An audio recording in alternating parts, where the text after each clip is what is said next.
Hey, happy day. So, this week is our second week in the series of the 7 Spiritual Laws of Success by Deepak Chopra. And I will begin the reading. It goes in conjunction with the distance healing we are doing, and there is a blog available too with video links to the various aspects that relate to this. So it opens with a quote. Thy infinite gifts come to me only on those very small hands of mine. Ages pass, and still thy poorest, and still there is room to fill. Week 2 is about the law of giving and receiving. The second spiritual law of success, the law of giving and receiving, is based on the fact that everything in the universe operates through dynamic exchange. Every relationship is one of give and take, because giving and receiving are different aspects of the flow of energy in the universe. If we stop the flow of energy, we interfere with nature's intelligence. We must give and receive in order to keep money or anything we want circulating in our lives. And I just want to interject there quickly, if I may. Well, I'm going to anyway. Many of us are quite happy to give, and we give freely. However, I've noticed two things with giving that we need to correct in order to get the energetic flow of this second law correct. So the first aspect is often when we give with an anticipation or an expectation, or we have a given outcome that we wish from that act of giving.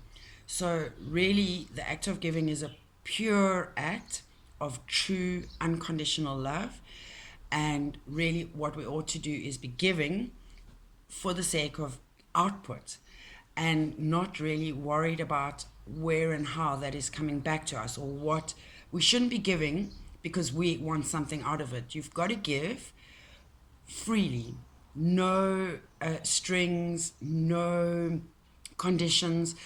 And really what you need to do in giving is trust that by putting out goodness, love and light, that it's going where it's needed and will be used as for its highest good. And you really ought never to be concerned with how that's coming back to you. Karma and dharma dictate flow, and therefore whatever you put out is what will come back to you, multiplied or amplified. So when you give unconditionally, no conditions, no expectations for what you will get out of it. You have nothing to gain other than the gift of giving. So that's the giving part.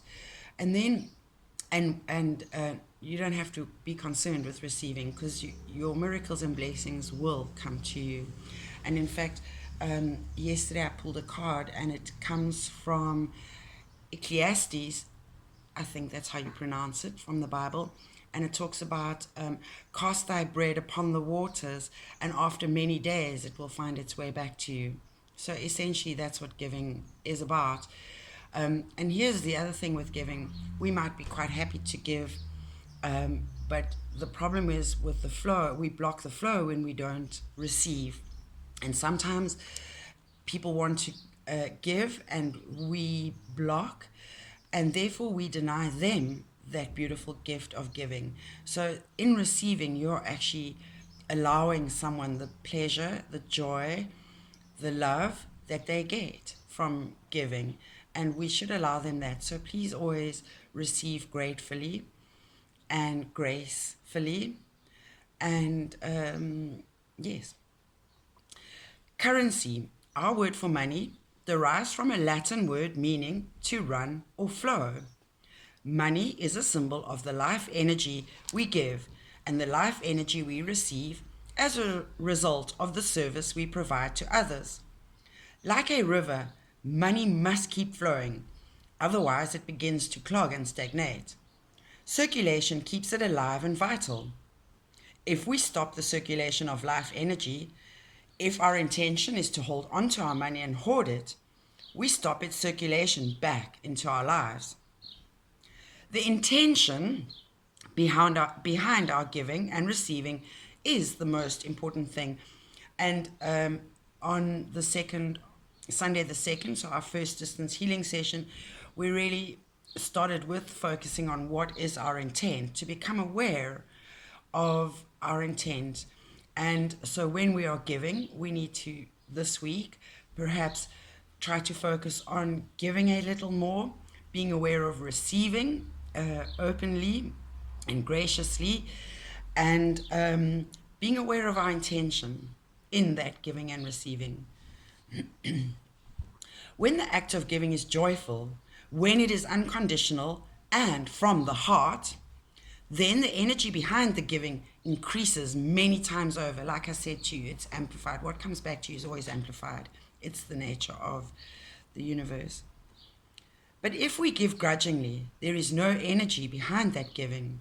If we feel we have lost something through the act of giving, then the gift is not truly given and will not cause increase. So I live in a environment, excuse me, and surrounded by peers who have a lot, quite a wealthy area generally. And what I have experienced is very much a reluctance in giving, in that people are so busy holding on to the muchness that they have and being so concerned about what they have to lose, they can't even begin to see how little other people have, and how by sharing a little more generously they could make such a difference. But they breadcrumb and then expect a lot of gratitude for the breadcrumbing, when actually what they're doing is really, it's out of guilt, to pacify and preserve their own ego. And giving is not an ego deed. It's a soul consciousness awareness deed. So you really need to give without concern to what you're losing, because in giving you have everything to gain. The law of giving and receiving is simple. If you want love, learn to give love. If you want attention and appreciation, learn to give attention and appreciation. Learn. If you want material affluence, help others to become materially affluent. Well, the whole point behind that, quite simply, common sense dictates. Let's say you have a business, and your business is I don't know, I don't want to choose something because you might decide I'm choosing that to pick on you personally. So it's difficult to give an example specifically without offending anyone, so I'll try and keep it general. But essentially, it works like this. You have a restaurant. I do wellness. And if you promoted me and I was able to provide service and therefore earn a living, then I would be able to come to your restaurant or your gym or your store and buy your goods or services, because you put me in the position to be able to do that. However, if you are only interested in preserving yourself, then what you will find is that by not supporting me, I do not earn a living to be able to continue to support your business. So do you understand the cycle? You've got to give. You've got to do what you can to help others in order to help yourself. If you don't, you will find that even though it's for a period of time, you might seem to be flying and doing very well, but at some point, just like capitalism and our current economic systems of interest and all of that, it's a negative cycle. It will outdo itself in the end. It will run itself out. It will close itself out, because it doesn't have it's a closing cycle. It's not an opening cycle like giving. So just bear that in mind. The less you support people around you, the less they are able to support you, because they simply don't have the means. So understand that when you are holding on, you are preventing yourself from receiving. The more you give, the more you will receive. In your willingness to give that which you seek, you will keep the abundance of the universe circulating in your life. Abundance has material expression, but what is really circulating is consciousness. Even though the thought of giving, the thought of blessing, or a simple prayer, as Fulgurite showed us, has the power to affect others. We are bundles of thought in a thinking universe, and thought has the power to transform. I forgot to mention when I talked about currency, and again I'm repeating myself, but it's for those who don't follow everything. I like to keep the message continuous. So if I'm repeating myself, I apologize. Please understand that it's for those who are new and catching up and need to be introduced to our concepts and get onto the same level as us. So remember, I've talked about currency as an energy, and actually so money is and things are actually a secondary currency. Your true real currency that is of value, of true value, is your energy, because that's what you have to expend in order to earn money or things and material pentacle things, tangible assets and what have you. And remember, assets can also become liabilities, so be careful what you wish for, as we were told recently. And again, that's being clear on intent. What do you wish to put out, and what do you wish to have come back to you, which is the law of manifestation. So energy is your first aspect to get money. The second one is space. How much space? So that would mean how much allowing do you have for generating income or things, the secondary tangible components. And then the third is time. You have to spend your time earning money. So really you want to make sure you are using your time well and it's worth your while. And so those are the true components of what we value in life, which is money. And I'd like to remind you that there are those three trump that one thing. So today I posted on Facebook, it seems to be the collective conscious of the day that I'm becoming aware of, and that is that so many people value money and things so highly. For example, we go to a shop and there are all these products on the shelf, and we see the price and we determine whether that item is worth that price, but we rarely question it. We will often just accept the price that's on the shelf, pick up the items, put them in our trolleys, go to the till and pay for those items. So we are paying for things that we know will serve us, but they have, at that point of paying, we have not negotiated or questioned or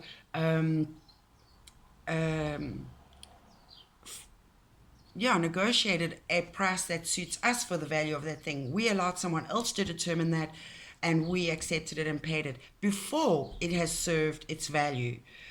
And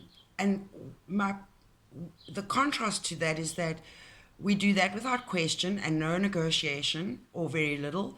But yet when it comes to the human who is offering a service, we have no problem negotiating their worth with them and trying to get more out of them and costing us less. And I really have an issue with that, and in that we're asking people to provide a service before we pay for it, and then we're undermining it by questioning what it costs. So I'd like you to just consider that for a while, about how we place so much value on these non-valuable items, but yet we treat our fellow humans with such little regard and contempt, and we don't remember how valuable and precious they are and what real treasures they are. So I'm going to ask you to bear that in mind. Especially I have that a lot, where people negotiate my price with me and undermine my value by doing that, when I know that they are not questioning the cost of a cup of coffee that they're having at the coffee shop. And yes, so I think I've made my point. The best way to experience the law of giving and receiving is to give a gift to everyone you come in contact with. It doesn't have to be in the form of material things. The gifts of caring, affection, appreciation, and love are some of the most precious gifts you can give, and they don't cost you anything other than your true currency, energy, time, space. One of the things I was taught as a child is never to go to anyone's house without bringing a gift. You may say, how can I give to others when I don't have enough myself? You can bring a note that says something about your feelings for the person you're visiting. You can bring a flower, a compliment, or a prayer. And that's the thing, so many people who have so much don't understand what it's like to have so little. So I find generally they tend to be a lot more reticent about giving and tend to hold on, whereas those who have less, who understand what it's like to have very little, are often so much more giving. We've seen the YouTube documentaries where experiments where people who live on the streets are given money or food, and then they end up sharing it, and it's all they got that day. Whereas I'm surrounded by people who have so much, and yet they're always trying to hold on to what they have. Whenever you meet someone, silently send that person a blessing. This kind of silent giving is very powerful. Give wherever you go, and as you give, you will receive, even if it's the gift of giving, which will bring you pleasure and joy and fulfillment and satisfaction. As you receive, the more your ability to give will increase, and the more you'll gain confidence in the miraculous effect of this law. There is nothing you lack, because your essential nature is one of pure potentiality and infinite possibilities.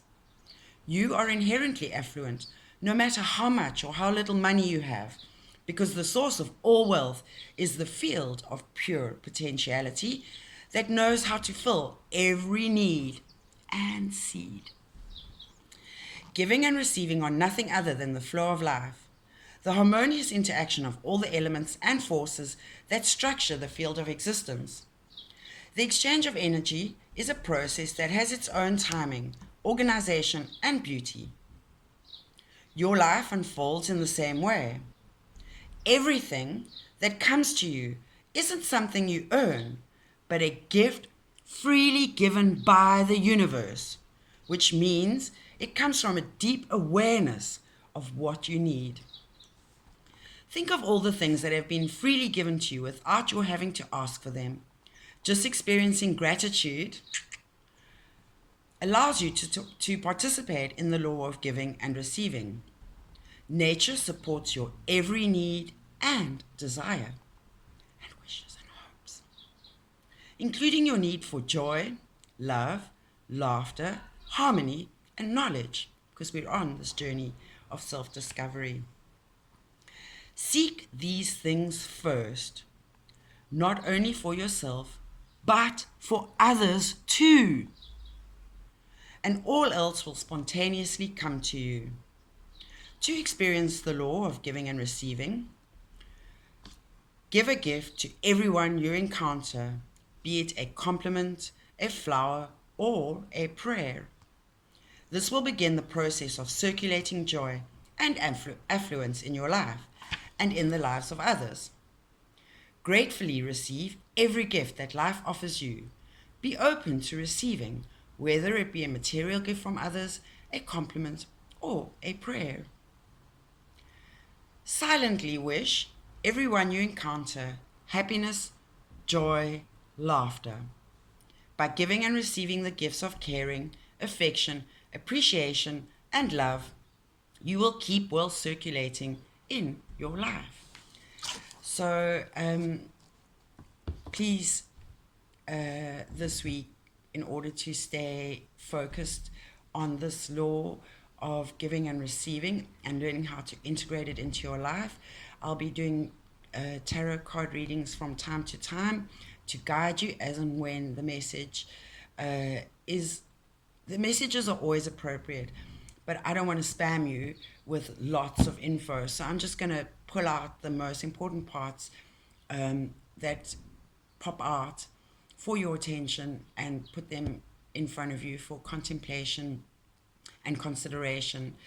And please, I would really value feedback to know what you're getting out of this, if anything. Also, just to let me know that you're playing along, because I like to know who's at the party.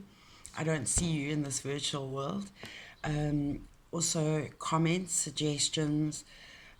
I would appreciate if you could subscribe to my YouTube channel or my various social media platforms, and if you could share, like, also support my, you could give. I'm gladly receiving at the moment, since I'm finding that my material existence is very challenging. And yes, so this is me giving. I have no expectations or outcomes other than a spiritual journey of becoming aware of our intent and becoming aware of our seed potential, and really just inviting you along on this journey as I grow. And yes, I'm sharing the Nikki B wellness experience with you, body, mind, and spirit. So I would love to know who you are and what you are getting out of this. Thank you.